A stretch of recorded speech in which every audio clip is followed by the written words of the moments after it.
What is happening, everybody? Welcome back to another episode of the SportsCard CEO. Matt Hamm, Bubba Wilson, Eric Mandelkern.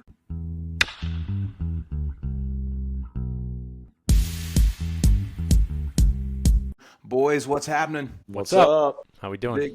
Big show today. We got a big announcement, special guest, lots of cool things happening. But want to kick off today, just say special thank you to our listeners. As we announced on our last episode, guys, we have implemented a voicemail mailbox for the SportsCard CEO, which basically means you can call in and leave a question, a comment, share a story. If it's appropriate, we will consider airing some of that content on an episode, maybe engage with our listeners in that way. But do check it out. It's posted on our Instagram page, but the number is 888-POD-CEOs. 888-POD-CEOS. And you guys can call in and check that out. So that is up and running now. As always, you can message us on Instagram. Thank you guys for listening and for leaving your reviews and likes. But guys, normal routine for the week, catching everybody up. Kern, what's been going on with you? Accustomed to saying not a whole lot, but it's a whole lot. I've been just well, first off, I'm extremely excited for the 2025 Bowman release on Wednesday. Do you like baseball cards? I like baseball cards. I like collecting pieces of paper with men's pictures on them that cost a lot of money.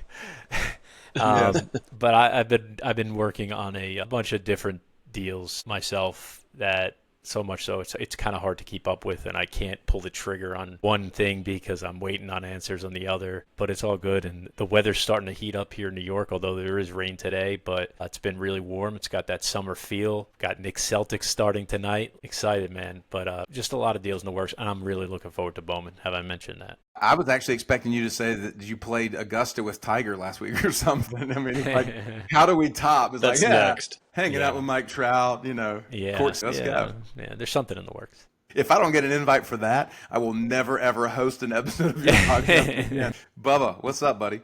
Nothing much, man. Honestly, just grinding on the personal side, man. Staying busy. My kids, with 2 weeks left in school, have just kept me very, very tied down. Probably the slowest I've been in sports cards since back in like November. I took a little bit of a break from cards for about a month or so. I'm not taking a break by any means, but I've just slowed down and really just kind of been waiting for what's to happen this week with this release. The whole market's kind of gone. We had that kind of lull in the market early on, and the market went crazy, and then there was no inventory, then there was all kinds of inventory, and now we're kind of back in this weird state of like low inventory, but everybody's kind of waiting on this release. So I've kind of honestly fell in that same bucket here. Kern kind of keeps me in the loop of what's going on. I'm letting him spend all of his money now so that I can buy all these prospects that we're about to talk about. I thought you died last week. You just disappeared. I thought you died. I had to text you last night. Are you alive? Literally. No, man. Like I said, I'm letting you spend all that money right now. I got a strategy in place. I'm just letting you. He's texting me with all these big cards he's buying, and I'm just sitting there watching it happen. I'm going, man, that Made Super, that Hope Super is gonna be mine. It's gonna be mine. What's up with you, Matt? Man, I have just been, it's like a fire hose, dude. Honestly, Matthew got sick last week, and we had to skip his travel basketball tournament in Charlotte, which is about a 3.5-hour ride for us. And I've never been more excited to not have to travel in my life. And I told him, I'm like, man, I'm sorry, bud. I'm just overjoyed that I don't have to drive 3.5 hours and spend the night in Charlotte to play 4 basketball games. You know what I mean? Like, I'm just burnt. We did 3 travel weekends in a row, mixed in with our anniversary travel weekend. April was our largest month ever in the history of Airlie Oak Insurance Group. So we've just been, my challenge right now is at 43, which I know is young but I'm still going like, I do not have the energy that I had at 32 when I was building my business and raising 5 kids and just racing triathlons. Like, I look back and I was like, who was that maniac? Because now I'm like, dude, I hit like 1 o'clock and I'm like, hey guys, you know what I mean? I'm like, they make something for that. Yeah. It's called Adderall. Kern has that with his Celsius today for lunch. Dude. Yeah, so I'm just honestly just kind of moving forward, dude, one foot in front of the other. But we did have a big week on the card front last week. Sold about $30K in inventory, kind of hit reset for us. It was kind of some things that were initially intended to be PC, some vintage stuff. We had a Babe Ruth, and I just got to looking at it, man, and I was like, man, I feel like we can find a better copy of this. And so we chose to let that go. We had a few kind of prospect type cards that it just seemed right to move on. And I just told little Matt, I said, bud, I have been of the mindset we have, this game for us has been staying liquid with cards and being very strategic in our holds and limiting those holds. And, we had gotten to a spot where we grew so fast, so much, we had so much inventory. And so we kind of hit reset, much to his chagrin on some of those. But nonetheless, it feels kind of good to be light again. And again, ready for 2025. You're all about being light. I love it. Dude. Have you got have you got your mojo back? I know you were going through kind of like a little bit of like a lull there yourself a couple weeks ago. Man. A little bit, man. Like, I'll be honest, like, I'm had such a high productivity in the first quarter of the year. Like, I'm just trying to come back when the dust is settling and figure out, like, where to from here. But we did buy a really cool high-grade 1953 top satchel page that puts a nice vintage card into our mix, and I feel really good about that. So, I'm kind of strategically looking at some early mantle. We're trying to kind of make some moves there. But it's just, honestly, man, I feel like there's the market shifting. It's like you guys already said with Bowman coming out. You just got to be smart and strategic right now. But I will say this, leading into today's show, I think this is going to be the most competitive Bowman release ever. Yeah, I can see that. What does a Kern lull look like though? I'm just curious because we're talking about lulls. Kern lull. So Hamm was in a little bit of a lull. I've just kind of like saved and conserved some energy here, and we'll call it a mini lull here because the Bowman farmer is always farming Bowman, just slightly a little less the last week or two. What does a Kern, has there been a Kern card lull before? And what does that look like if it hasn't happened yet? Yeah, it's happened. And I can't describe. Back in 1963. Yeah, it's happened. No, there's been times where I got kind of like, I've been over it, Yeah. But like, I guess I kind of just remain quiet. I really haven't been in that since we started this podcast and so we started doing this. But I've been there.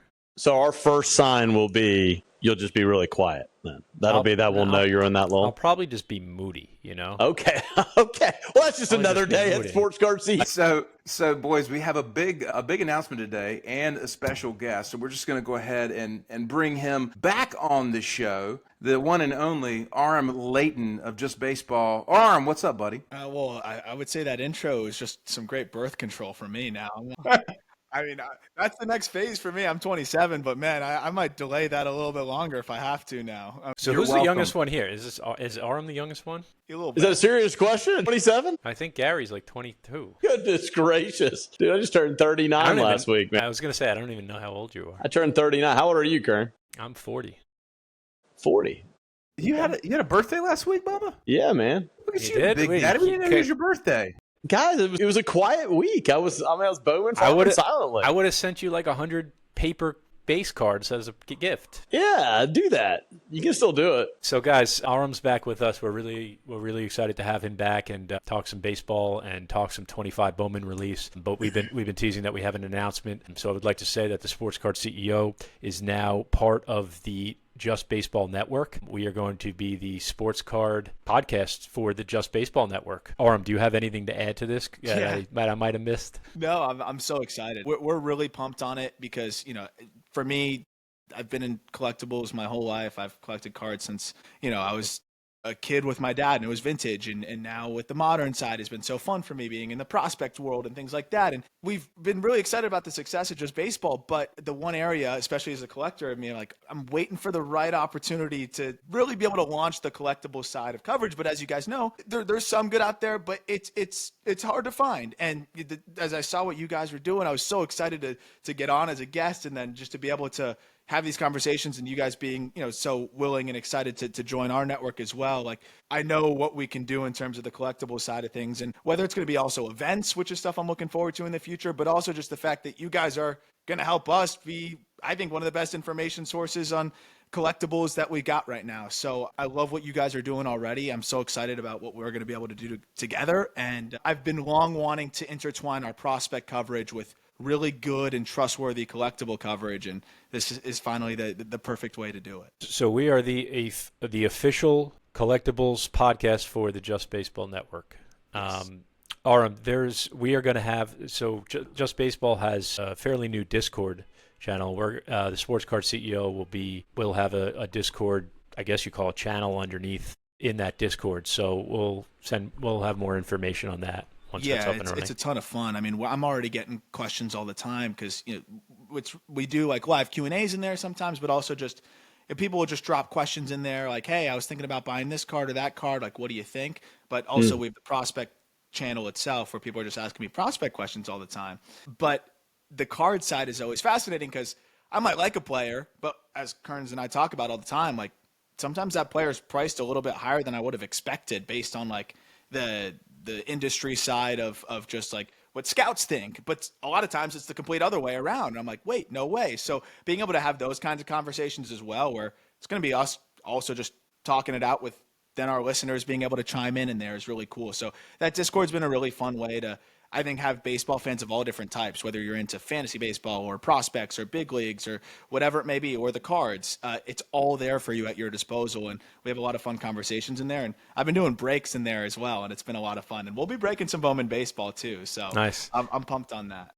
The fun thing about when we have our discussions, all of us and you, Aram, is there's rankings. There's baseball rankings based on performance. There's top 100 rankings based on performance. But then there's kind of a totally separate top 100 for the hobby, really. And the ones that are both listed on there, those are the buys. Once you break down the pricing from those, you see who has the commonalities, what names are common on both lists, and then you look at the pricing. So it's fun to break that down. So let's jump into 2025 Bowman because it releases on Wednesday, the same day that this episode will be releasing.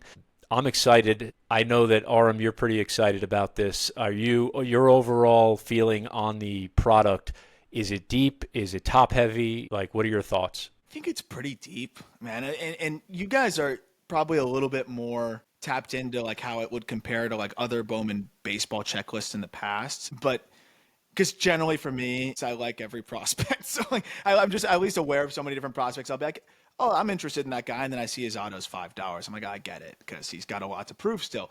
But I will say, like, in the respect of if you just objectively look at it in terms of how many of these guys are ranked in our top 100 and then how many of these guys are ranked in our top 15 by each team, because we're almost done with all 30 of the team top prospect lists. I'd venture to say that there's as many prospects that are in team top 15 lists at least in a Bowman baseball release that I can remember in a long time. And you still have that fun upside at the top too. Yeah. Well, that's the key right there is who has the upside to get in that top 100, because a lot of these guys in previous releases, they're not, like, you didn't know that this release was going to be a great one until maybe 6 months or a year later, right? Like, not that 2024 Bowman was weak by any means, but it's gotten a hell of a lot stronger. I mean, it was always strong with Dylan Cruz and Walker Jenkins there at the top, but, Aiden Miller, George Lombard now, I mean, Arjun Namala, what he's doing, like, it's now one of the better releases. Like, so one of the things that we'll talk about on this show are the guys that might have that upside to get into the top 100. So obviously there's the main, I think, probably consensus top 5 guys or top 3 guys, if you want to call it, of Jesus Mate, Charlie Condon, and Zaire Hope probably would be the top 3 guys. I mean, is that how, from a baseball perspective, who are your top 5 guys? It's funny because this checklist too, it's like if Fanatics came to me or Topps came to me and said like, who are a couple prospects that we can't go another product without having in there, my answers would have been guys that don't have cards yet. Kevin McGonigal, JJ Weatherholt, you wouldn't even have to answer that because he was top pick in the last draft, but Jesus Mate, and then probably, I mean, you could probably go a few different directions, but I'd probably say Zaire Hope, right? So like that's the exciting part of it for me. And I think those are the clear guys at the top. But I think Weatherholt, you're looking at a dude that with what he's already doing in Double-A, with the fact that like he could get to the big leagues probably as quickly as just about anybody in here, I think you got to put him in that conversation there. But I think those are the clear top guys. So from a tier 1 perspective, you have those 3 guys as your tier 1 guys. You have Mate, you have Zaire Hope, and you have McGonigal in no particular order. Weatherholt. And Weatherholt. Yeah, okay. I'd say those are the clear top guys. I like Condon, but I think between the slow start to his professional career and now a pretty serious wrist injury, I think it totally makes sense for him to be valued in that realm. But for me, I would just so much more comfortably be targeting and collecting the other guys that are kind of on this upswing and climbing and moving kind of quickly versus a guy that, slow start, didn't get back on track because of the wrist issue and could ultimately do that. But I do think his current situation and who he's with as an org in the Rockies, yes, would bode well once he gets to the show because it's a launch pad, but you got to get there. Benny Montgomery still working to get there. I'm not comparing those guys. I think Condon's shown a lot more bat to ball wise, but I think just with his current situation, I think he flanks them just slightly. So with that being said, when we look at the top 5 lists that you just mentioned from a card perspective, in Kern and Hamm, where do y'all believe right now to those 5 names, popularity-wise, your feel on it based on the teams that they are on, based on the talent level and the buzz around the hobby, how would you rank those 5 as far as how the hobby is currently valuing them at a release in your mind? I've got my numbers. I want to see if y'all feel the same. I have it as number 1 highest rated prospect in the hobby's eyes coming out, Zahir Hope, because he's a Dodger. Historically, Dodgers, anything Dodger comes out really, really high. That's who I had. Number 2 was Jesus Mate. Number 3, JJ Weatherholt. Number 4, I had as Condon. And number 5, I had as McGonigal. So is that, just to be clear, that list you just gave, you think that's how the hobby's going to react to this on the secondary market? That's how I believe the pricing will reflect at release. My thought, and then Matt, I'll let you go. I think it's going to be clear that Jesus Mate is number 1. The hype is through the roof. People have been waiting for his autos. The reason why I say I don't think Zahir Hope, although he might be the most talented, is because it's not a first. And I think a lot of people play into that a lot of people don't buy into the cards because it's a first, or they aren't willing to pay that premium because it's not a first. And you kind of see it. You saw it with Merrill a little bit. You saw it with Walcott at the beginning a little bit. I think ultimately, if I'm correct, I think that there still will be room for Zahir Hope's market to go up. So that being said, it might be a good buy depending on where he's priced at, because I think ultimately my feeling's always been with the non-first is that if the guy's good enough, it's not going to matter in the long run. And there's a lot of people that disagree with me, but that's why it doesn't matter. I mean, I don't think people are paying less for Jackson Merrill's red because it doesn't have a first on it than they normally would. No, I agree. I definitely think, though, that in this situation, when the player only had 3 or 4 or 5 cards that had a first on it, I think people are going to look at the talent. They're going to look at the player. They're going to look at the team. That's why I put Hope there at number 1 over Mate at number 1. I don't think that the first in this scenario is going to mean it's because it is the first. I mean, everybody knows that this is really the one. That superfractor is the only superfractor of Zahir Hope. For sure. But there are, whatever. We can go back and forth on it. There are firsts out there that are visibly seen where you haven't seen that with Merrill or with Walcott. But I agree. I wouldn't be surprised if that was the case. So I would go Mate, I'd go Hope, then I think the market's going to like Condon, then McGonigal, and then Weatherholt. Wow, Weatherholt 5? Yeah, because I think a lot of people in the, Bowman is very niche, and I think a lot of people in the Bowman world, they don't like 22-year-olds. I mean, it's just the way it is. I mean, there's going to be plenty of people chasing J.J. Weatherholt, as there should be, but I feel like the Cardinals market and him being 22, I could just see people sleeping on him. I'm not saying that he's worthy of being in the 5 slot, but I could just see people sleeping on him. Matt, what's your thoughts? Yeah, I mean, again, I've said this for a long time. The hobby doesn't necessarily make sense in how they value certain guys. And hype gets around a guy. It takes a lot to get guys off of him because it becomes FOMO. I mean, what drives this hobby is I want something that other people don't have and can't have, and I'm going to spend more money to get it. And so it could be Mickey Mouse whatever from the stupid Mickey Mouse card release, and guys are paying all kinds of money for Mickey Mouse cards. Sorry, Kern. But it just like whatever. I'm joking. But you know what I'm saying? Like, why the heck is somebody buying a Mickey Mouse card? You know what I mean? Like this I don't get. But it doesn't make sense. It's not about making sense. It's about what people are willing to pay for. So when you have teenage international prospects, they are always going to do better than the traditional collegiate, players or whatnot. And again, for this one, I think Made has this kind of like lore, especially with, what you've been seeing. I mean, he's in that category with like Leo and, Walcott, these other guys that are these international teenagers and stuff. So I think Made over Hope personally, but I think Hope's right there behind him. And then, I would put Condon down a little further. Like, I watched Condon play at Georgia. Georgia, the ball flies. It's a metal bat, which I think is stupid for college baseball anyway. I'm on a rant today, boys, by the way. Get some wood and hit the baseball. We don't need metal bats in college. Another thing, too, is Condon reminds me of, like, Ivan Melendez or somebody like that. Like, he hit all these bombs in college and all this kind of stuff, but, like, how's that's going to really transition? You know what I mean? Agree, but will the market see it the way you do? That's the question, really. Yeah, well, my point being is I think your Mades and your Hopes are going to outshine your Condons. You're going to have people that certainly are going to chase those collegiate batters. I just don't think from a hobby perspective it's going to have enough gas out of the tank that these guys get dethroned. 100% agree with Matt on this one. I think Condon's going to fall. I'm with Aram on this as well. And it's not because I think the player's great. I went to so many Georgia. I live in Georgia. I live 10 minutes from the stadium. I've seen that kid play as much as I've seen any kid play. I saw SEC top pitcher after SEC top pitcher after SEC top pitcher avoid throwing to that guy last year because he changed that lineup. He was absolutely Aaron Judge of the SEC last year. I'm telling you, he was that good. So that's my own feeling on Condon, so I'm hoping people sleep on him.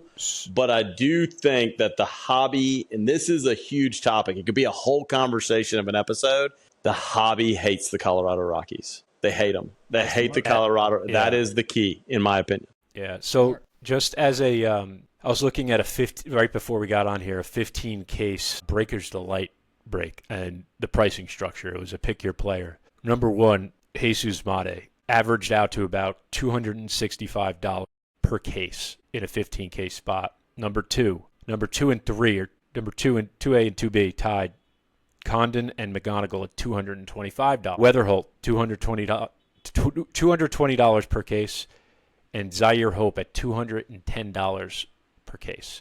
Based on, I guess, all of our thoughts, that would be somewhat of good value for Zaire Hope there. Yes. Right? Yes. It's interesting, too, because like I would have kind of piggybacked on everything you guys were saying. It is also, the hobby seems to me so much of like a what have you done for me lately type of place. And so is sports in general, right? But Condon can't do anything for us lately because he's not in front of us. But neither can McGonigal right now. He sprained his ankle, and we haven't gotten an update in a month here, and it doesn't seem to be affecting that as much. So that part is interesting. I do think that maybe we see that effect after the product releases, because it is like you're still just excited about the name, Condon, and everything, but as you get to like June, July, and we're well into the season, and Condon's like just getting back. I wonder then at that point, and Jesus Mate's a human highlight reel continuously now, and you just keep seeing more hype. I wonder how that maybe adjusts things. Or Zaire Hope, who then rakes and gets himself up to AA. Like I'm interested to see how that. I think wherever it starts, I do feel like Condon has extra weights attached to him that could just kind of drop him quicker maybe than other guys once the product is rolling. But I think the hobby is smart to be apprehensive from the Rockies. It's not just because it's the Rockies in terms of just the team always being bad, but it's also the fact that like Condon clearly has to make a small adjustment. Because I agree, like Gary, he's incredible. It's one of the best college seasons we've seen ever. The ability is clearly there, but it's also clear that now with pitchers attacking him much more specifically, right? It's not the SEC anymore. They're not scared of you. They're going to go after you. That Condon has to make some subtle changes. He has all the ability in the world to be the star, but do you trust the Colorado Rockies to help that player make those changes? I don't think so. And I think that's why maybe it gets a little disproportionate there, where like now the Dodgers get too much credit and we give them credit for fixing guys before they even do it, and we overinflate their cards. But I do think on the low end, it is fair to have that level of skepticism and say, well, if this player is facing some adversity and he's in an organization that has really just not done anything well in terms of development, yeah, I think it's fair to be a little bit apprehensive until you see a shift. Well, yeah, just to kind of piggyback on this, and that's what we're hoping to bring to you listeners is obviously different opinions, and you get to kind of take your own assessment of what we're all saying here and put the pieces together. But when you look at a guy like in this hobby, and this is what I know for 100% certainty about this hobby, living in this space the last several years, day in, day, becoming the Bowman farmer, has been that it is so much what have you done for me lately in this industry. I mean, you see it right now. If a guy is hitting good for 2 weeks, his card value, boom, all of a sudden he's good again. Look at Kyron Paris, for example. How fast did Kyron Paris go up 10x, and how fast did he go right back to where he was? And that's it took a matter of 2 weeks. That's the FOMO side that 100%. That Hamm was talking about as well. 100%. And then you look at a guy, though, like, for example, Mate right now. Why does Mate have the everything behind him? The Brewers all of a sudden are this machine of prospects getting their Churios, getting it done. You know, and so to me, when you look at this right now, I'm going to be curious to see how this plays out with this release, because McGonigal and Condon both, when you look at the teams that they're on teams that historically the last several years their prospects haven't done well. You look at Riley Green and what happened if you owned a bunch of Riley Green cards. They went super high, they went all the way down. You look at Spencer Torkelson, got really high, went all the way down. You look at Colt Keith, got really high, went all the way down. So you look at McGonigal, and I'm not saying that's what McGonigal is, or I'm not saying that's what Condon is. But you look at Amador, you look at Veen, you look at Jordan Beck, you look at Yanquiel Fernandez. When guys start losing money in this space with certain teams, there is a stigma from the hobby that it goes to the player. So I have a follow-up on that, because this is where Kearns and I have these conversations a lot, because this is where I'm just like, player, evaluator, hobby aside, and I get a little bit confused because I'm like, you look at Riley Green, and I can understand how a little bit out of the gate, maybe the hype could die down a little bit. But then you look at what he did in 2024, and it's like, okay, he hit 24 home runs in a place where it's really hard to leave the yard. He had a 4-win season for a team that made a fun little run in the postseason, and a 135 WRC plus. So he was 35% above league average as a 23-year-old in the outfield for a budding team that made a little bit of a playoff run and looks like they could be, a force again this year. And his cards are just like at a point where they still haven't fully recovered. Like, what were people expecting? Was it supposed to happen quicker? Was it supposed to be better?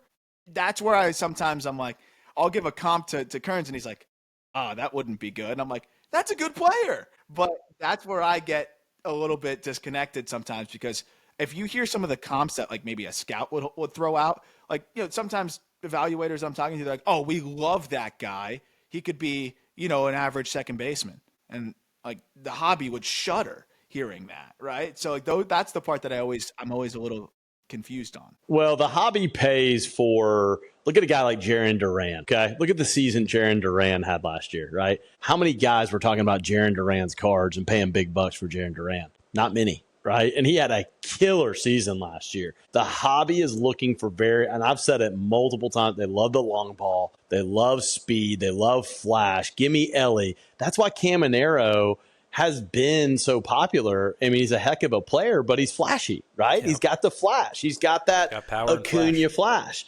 You look at James Wood, my favorite player. I'm going to say his name over and over and over and over again.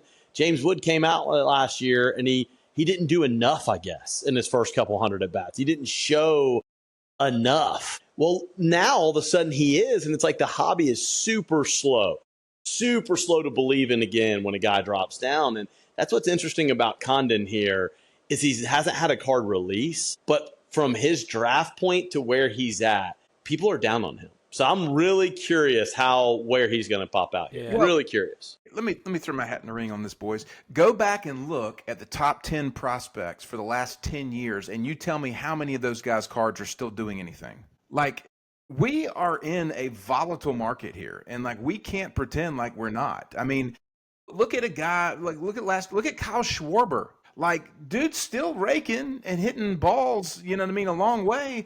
Kyle Schwarber cards do not sell for that much. Freddie Freeman is almost a lock to Cooperstown, in my opinion. They're getting pretty daggone close. And Freddie Freeman's cards don't do a lot. You know what I'm saying? So, like, the relativity of a player's performance influencing their card value is an argument I don't think you can have. It is all about, is there hype associated with that? And is there some type of situation like, Shohei international, a lot more eyes. Judge, record-breaking home run type situation, as a Yankee, like those types of guys that perennially do it over and over and over again. And so to me, people got to be careful, because when you get this product out of the box, these numbers are going to be inflated probably 4x or so what their actual trading value would be if all things were relative. The performance side is like, so yes, I guess, right? Because like what you're saying is 100% true, where if it's not flashy, no one's going to care that a glove first guy's racking up 5 wins. Like Tommy Edman, well, he's hitting bombs, probably not the best, but you know what I'm saying? Like a guy that's picking it really well and hitting for average, like that's not going to be somebody that somebody wants to collect. But I guess performance would still matter, right? Because if you're flashy in doing it, you're then performing well. But it's like, I guess it's the type of good performance would be the best way to describe it, right? Where it's like, are you just spraying singles and stealing some bags? Yeah. Or are you making highlight reel plays? James Wood hitting rockets the other way, 112. Are you doing things that disrupt in a positive way? I think Hamm, this is what you're trying to say in a way, is that if you are the top 5 guys we're talking about right now, I don't know that their cards will ever get back to the price that they're going to release at again until they become Aaron Judge. Okay. Yeah, but on that same note, you could get guys like Churio and you could get guys like Caminero, and where's the value to be had? It's to get these guys that are down there, your Ellies of the world, down there when they weren't at that price point, right? Like when they weren't known to be who they were. When you're buying these top tier guys at the beginning, you better hit if you're thinking of holding. If you're not buying and flipping, you are most likely going to lose, because the reality that they're going to be that is something totally different. Now, I do disagree a bit about Hamm with like stats not meaning something, because I think that more and more people in the hobby are doing what we do and looking at minor league stats. I think they're looking at major league performance, and you can see major league and minor league performance change prices pretty quickly, one way or the other. But I do think that the ceiling that you see on most of these prospects, once they get there, it is so hard to get back once the hobby doesn't think. If you are Jesus Mate and he comes out number 1, and let's say a red sells for, I don't know, I'm going to give a number. Let's say it comes out right off the bat at 30,000. It is so hard to get above that 30,000 number. It can happen, but it's really hard to get there. Well, think about it. Look whose red just sold for 30,000 last night. A little over. P. Crow Armstrong. Yep. A red just sold for 30.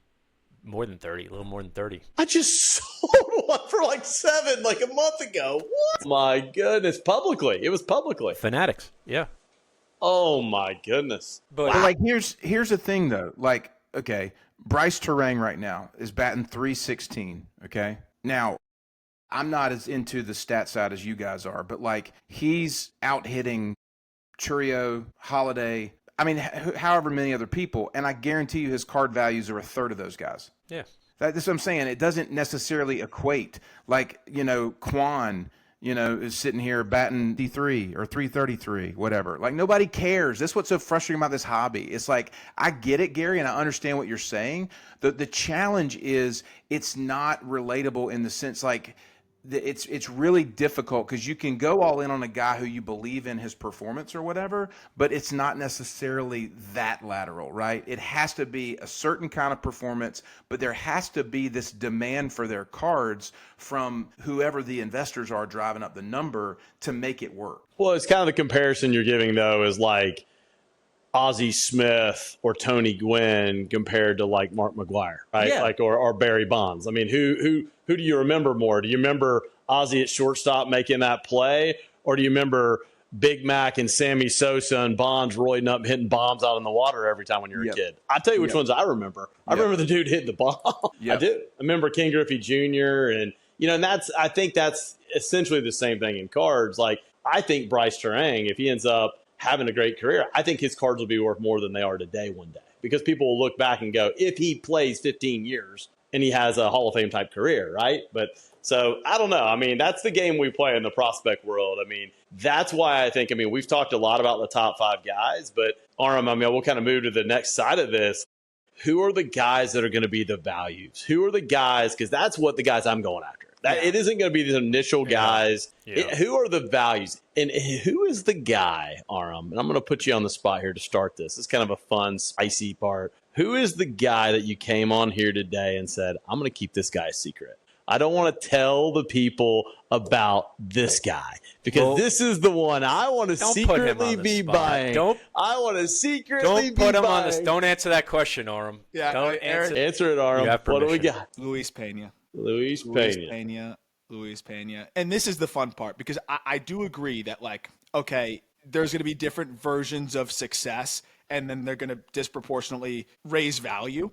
But this is why I love going deeper here. He's way too cheap, man. Some guys are so cheap that it's like he just has to have any version of success and they're going to go up because they're so cheap where they're starting at. And this is one of those guys because there's several wrinkles in it. One, he's in the Brewers organization, which he's going to be overshadowed by a Jesus Made. Two, it's one of the best farm systems in baseball, so he's going to be a little bit overshadowed in general. Three, the team that he's on alone actually might be one of the most prospect intriguing teams I've seen in a long time, the Carolina Mudcats. I'm going to probably make a video. They are so good, that team. It might be the best prospect. Like, in terms of prospect ranking, I can't tell you another time I've seen a team like that. They're stacked, About 2 hours from me. I'm going to try to go because, like, it is nuts what they've got there. So Luis Pena was honestly right there in lockstep with Jesus Made in terms of the numbers at the DSL.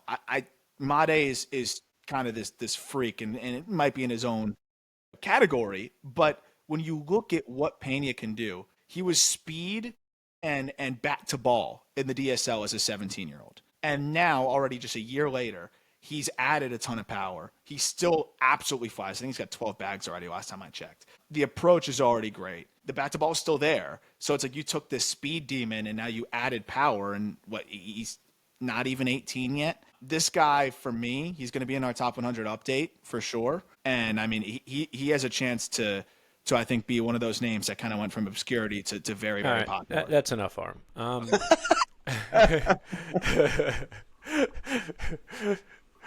Who else do we like as a tier 2 guy? As tier 2 guys. And it isn't just him. I will say Brewers spots and breaks are Brewers, Tigers, and Dodgers spots are obviously, I would think, the top 3 spots, correct? Like Joffrey Rodriguez is awesome. He's a Red Sox player now because he was traded for Quinn Priester. But that's a guy that fringe top 100 for us. He's going to be in the Brewers spot there.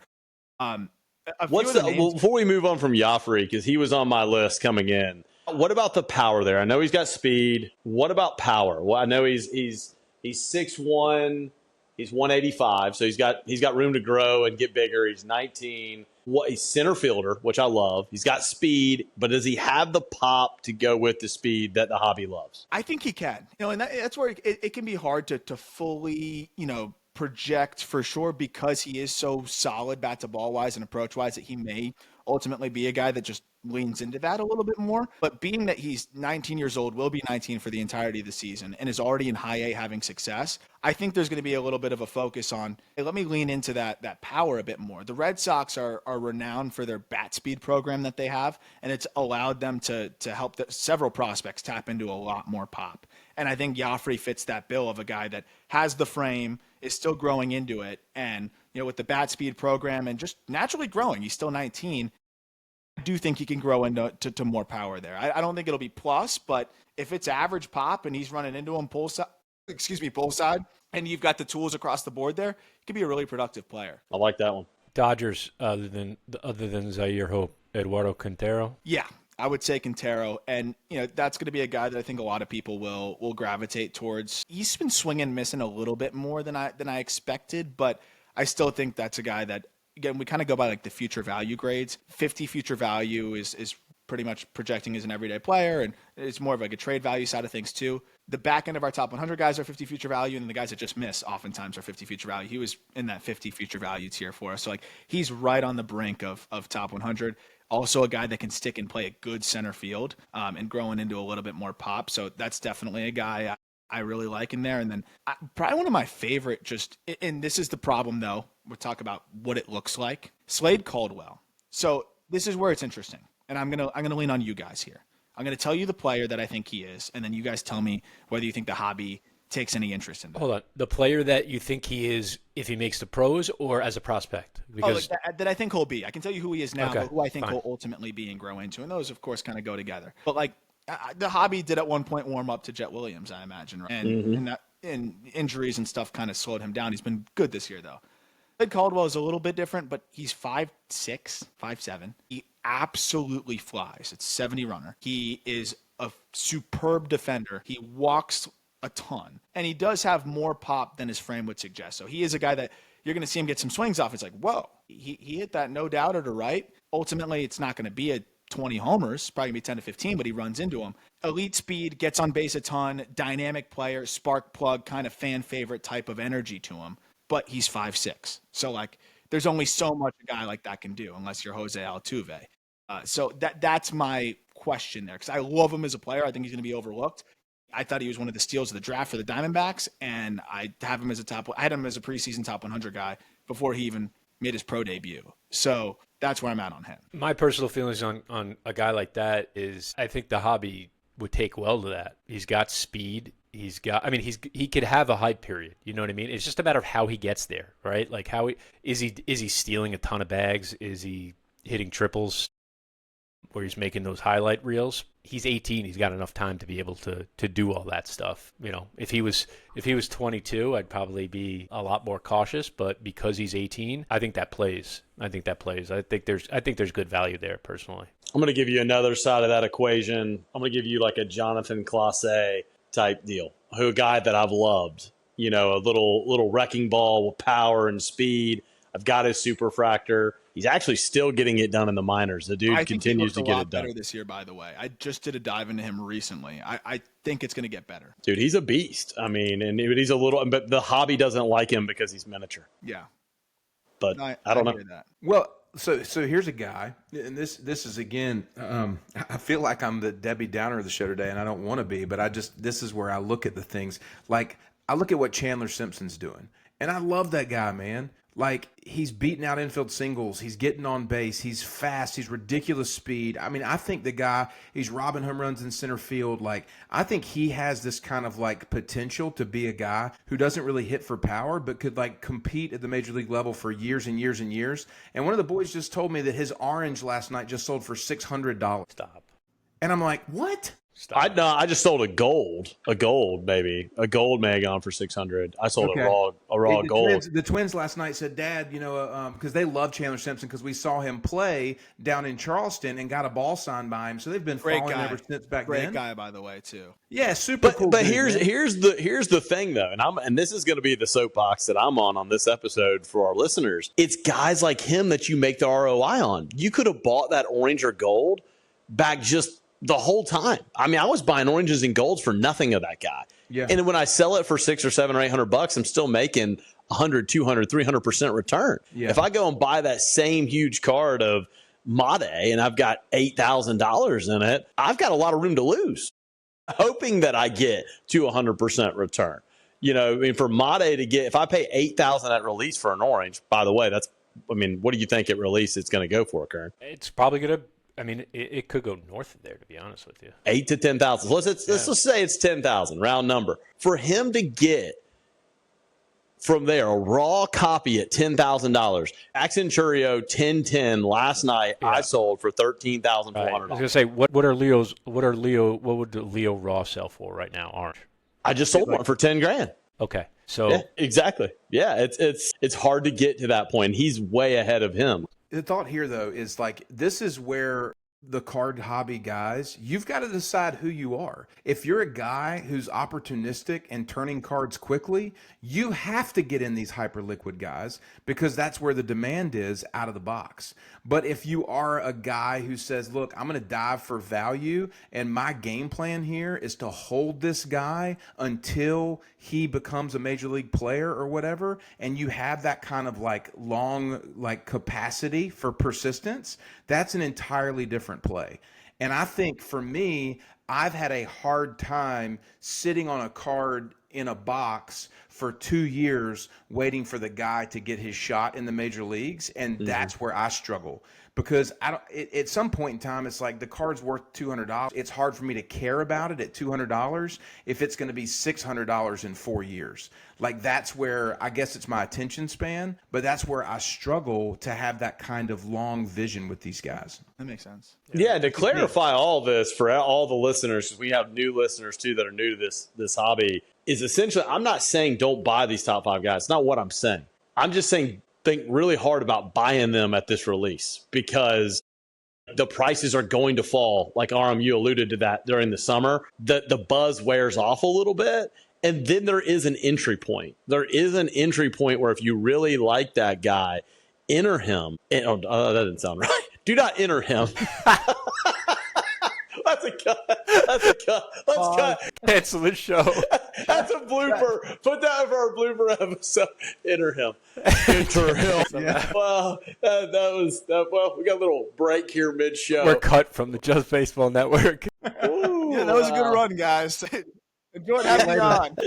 All right, buy him if you're so inclined, but just know that if you're buying him at the beginning, it is so hard to make money unless it's a quick flip, and you get the news just right. You bought it at the right time. The only way I feel like it released to be buying is looking for that guy that posted that's on looking eBay for quick cash, that doesn't know what he's doing. You'll find those steals out there on eBay if you're refreshing. You'll find them. Yeah, they'll be there. But otherwise, like, wait a month or 2, 3 months, and then there's money to be made. I mean, Kern, Hamm, and myself, we've all done really well on a lot of these big prospects over the years, but it's learning when to buy them.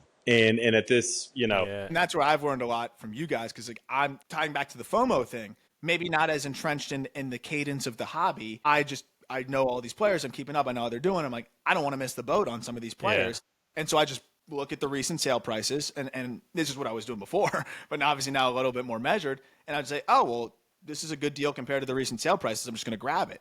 Guy ends up performing pretty well, but it's a few months after the release. And then I see the card value goes down. I'm like, damn. Yeah. So even if I know which players are going to play well, it's not going well for me. And that's where I realize, and I've learned from you guys so much, is like how much timing matters too.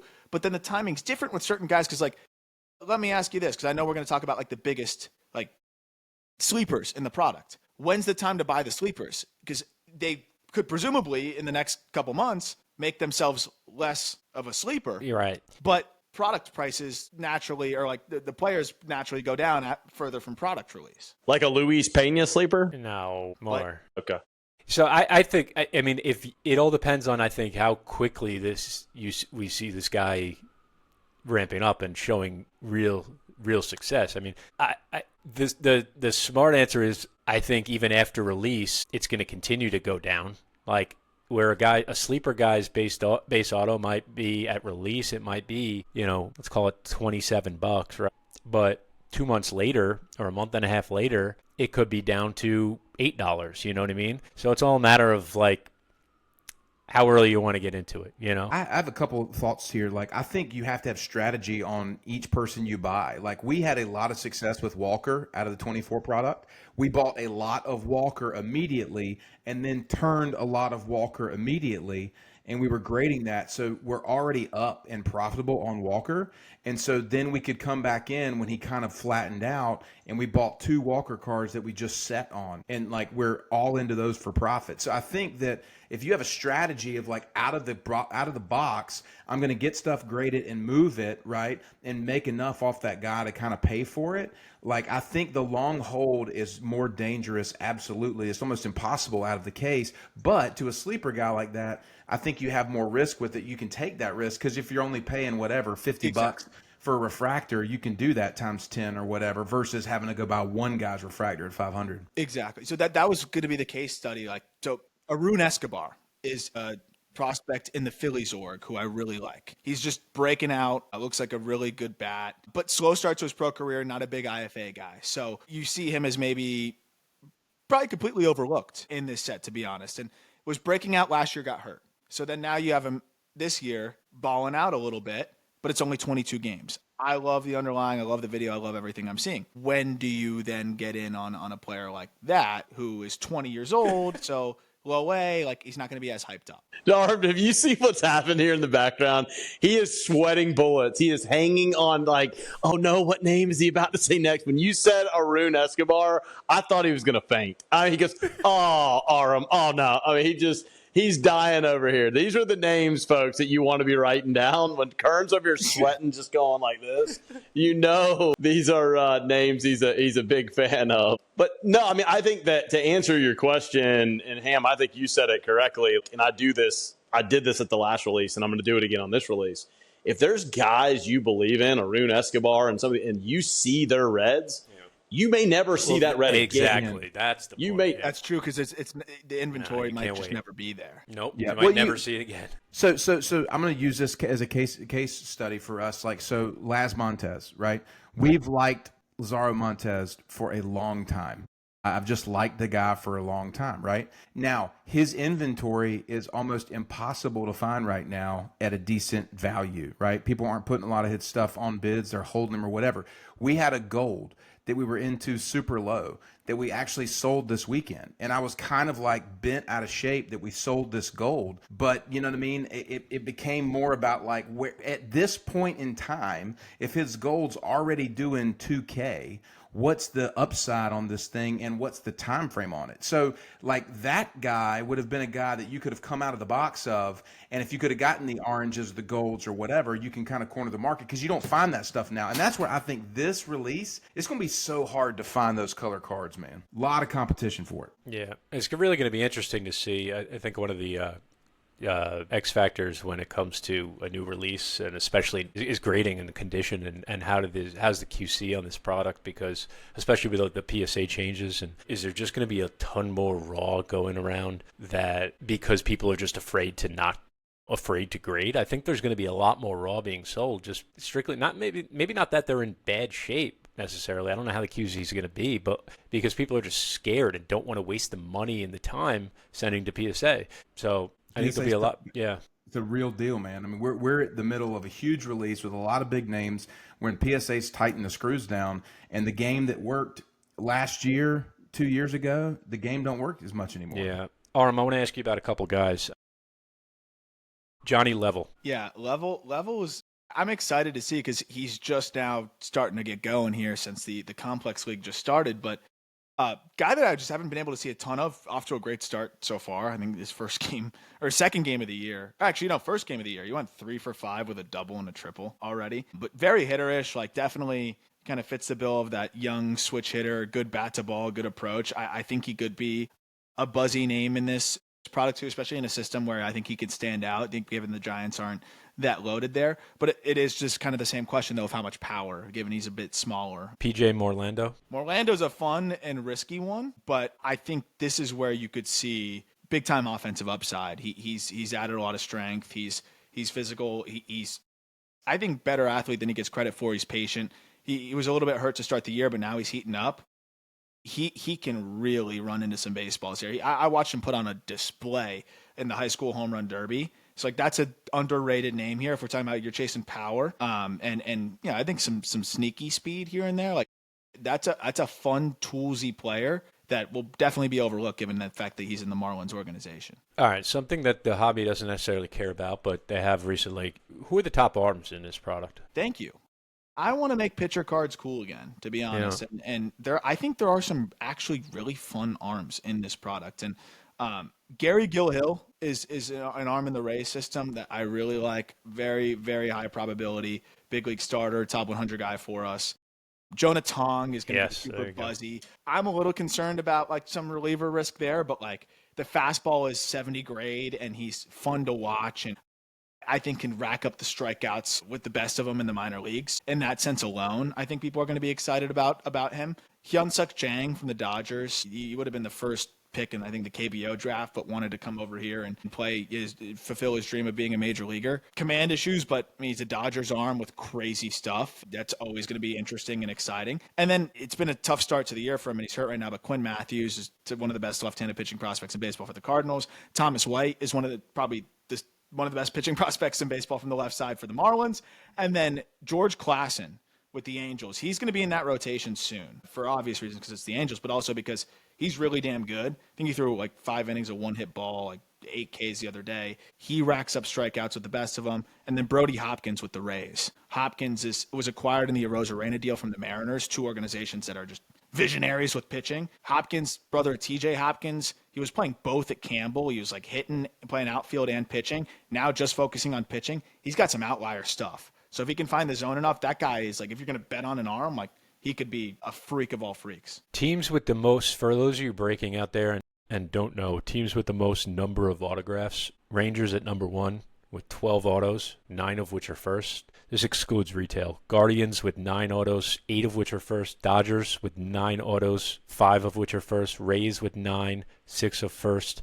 Brewers 7 autos, 5 of first. At the bottom there, Blue Jays 2 autos, 1 that is a first. Nationals 3 autos, 2 of that are first. And Pirates 3 autos, 2 of that are first. So for once, the Marlins won't be last picked in a pick your team. Yeah, that's kind of wild. And so sorry, go ahead. I was going to say, so as far as getting product, like what are you guys like? Just let's talk strategy a little bit. Like, how are you guys doing this? Are you guys feeling the pick your player breaks, pick your team breaks? You know, Kern, I know you're ripping some wax. Gary, you're probably picking singles. Like, where are you guys kind of getting after? I'm a little bit of everything. I'm a little out of control right now, to be honest with you. I got a bunch of wax coming in, and I got overly excited. I bought into a bunch of team breaks.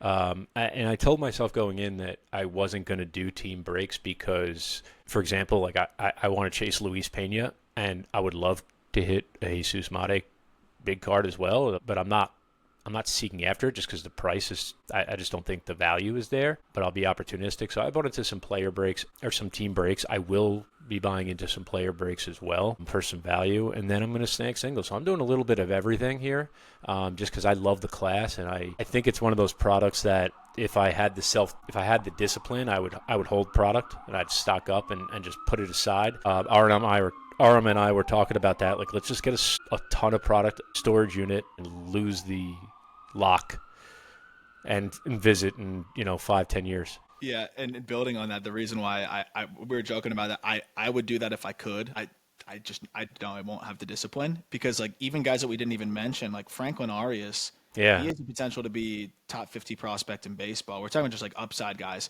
Red Sox, glove first guy that starts tapping into power and hitting, like those guys I'm all over. He looks awesome. Constantine Garcia. So the Red Sox spot's just sneaky good in here. Garcia looks like a Tyler O'Neill starter kit kind of. He's a muscled up dude that crushes baseballs. His nickname's the Password because his name is spelled JHOSTYNXON. I just think it's like one of those automated Apple passwords. Yeah, like sweet nickname is awesome. So like, yeah, you have those upside players that I think we're talking about, like the ceiling conversation. And I think there's enough second tier like players that have that ceiling that you can dream on. Josue Briseño, I watched that guy pulverize balls in the Arizona Fall League in the Tigers org, and like Briseño, I mean, he's got 30 plus home run power. So there's a lot of high upside guys in this product that I think makes it worth sitting on if you have the discipline, or just opening all of it and sitting on some of the autos if you like the guys. Do you have any other names you just want to rapid fire spit out here, like 5, 6 other 7 names so people can come back and watch this episode? I just looked at a name here that you didn't mention. Shortstop, sizable, has some speed, has some power. Jansel Luis. For the Diamondbacks, looks like he's already in high A, young again, already at high A playing, having some results. What's your thoughts on him? Any other guys you want to throw out there? Luis is okay. I think doesn't really have enough power, and I think may ultimately be more of the second base kind of utility infield type. So like those are the guys that probably end up getting passed over a little bit. I'd probably lean towards like a Stam Stafora over him in the red system before that, just because the power and speed combination is a little bit higher, and the glove is more true at short. But even then, like that's a little bit of a riskier play. Bob Hightower in the Padres system. You bet on the Padres and their identification. I think that's always a good spot to go. And Hightower's generated a lot of buzz from what he was showing in the Bridge League that they had at the end of last year after the draft, and then in camp before a little bang-up injury, but he should be back and good to go. He's Morejo in the Guardians org, first baseman, but he has a potential to be able to slug a good bit. Could be pretty fun. And then he's older and whatever, but like he's going to be so overlooked. And he's knocking on the door of the big leagues. Jonathan Long, I think he's going to get traded probably. So like that's the interesting part. And I don't know how that side of things goes, but like kind of later pick, crushes baseballs, like big power, destroying in AAA right now. Cubs don't have room for him. And the Cubs are going to be aggressive at this deadline. If Jonathan Long gets traded to a team where then he can kind of get the keys to first base, could be an interesting play because he's just going to be totally ignored, I think. Any guys that are like power, speed that are kind of lower, like could be younger. I mean, just a ton of pop. They could be raw. They could high strike. I think Orlando's a fun one. Maybe not as much speed there, but like he's average in the running department. And then I think back to Briseño in terms of just sheer power. But I think the best power speed combo guy is going to be Johnston Garcia with the Red Sox in terms of like, yeah, it's Password. plus exit velocities, it's plus run times, and he's getting bags and hitting homers. All right, Aram. Best major league ball player from this product in the future. One guy. I think well-roundedness when it's all said and done, like I think Kevin McGonigal is just such a complete player and such a good hitter. But I think if you could look back at it and say like who accumulates the most WAR and highest flashes of stuff, like I think Hope has the highest ceiling. But if I was like safest, like I'll sleep at night, I had to pick one player who's going to get to 10-year service time and at least be an above average regular that whole time, I'd go McGonigal just because I think it's the highest floor for McGonigal. It's the highest floor, and he can still pop 111 mile per hour exit velocity. So you have the safest hit tool and approach, and in the minor leagues with some budding power, that I'm going to bet on that guy every day. I think it's a really, really healthy approach. And, you know, I hope if anything from our listeners here, people understand like how much intentionality goes into reviewing these product releases. Like how much intentionality goes into reviewing these prospects. Like this isn't just a crapshoot type thing. Like it's actually a lot of education, a lot of research, and we hope that we're bringing something to the table that's super valuable for you guys. I mean, that's our heartbeat here is the education piece. So if nothing else, there's a lot of manpower and man hours that went into producing this content today. Well, and I will say too, you asked earlier, how am I going to get my hands on cards? I want to say this. Feel free to reach out to the Bowman Farmer on Instagram. You get any reds, you get any oranges of Arun, Escobar, Franklin Arias, or Luis Pena, you know who to hit up, all right? Super fractors, any of the above, hit me up, the Bowman Farmer. Any of the cards you want to move, anybody you know. 10 a.m. to 4 p.m. when he goes radio silence. Or you can call our pod number as well. Love it. Any final thoughts for Aram today? And Aram, thank you, man, for joining us in all our nonsense and back and forth, man. We're excited to be a part of Just Baseball and to be kind of the hobby reps and podcast for you guys. It's a huge deal for us. So we thank you guys for that, man. Appreciate you taking time to be on here. It means a lot. We're really excited about it too. And, again, just knowing how many of our listeners are interested in the hobby and being able to bridge that together. And you mentioned just the background of like all the time that I'm putting in on the prospect write-ups, being able to convert that into not just player analysis, but into the card side of things, and then having you guys to educate me on the business side and the cadence and just the way that it all works. I think you mesh those two things together, and I think Just Baseball and SportsCard CEO is going to, I think, put out some of the best content and information and be as informative as about anywhere.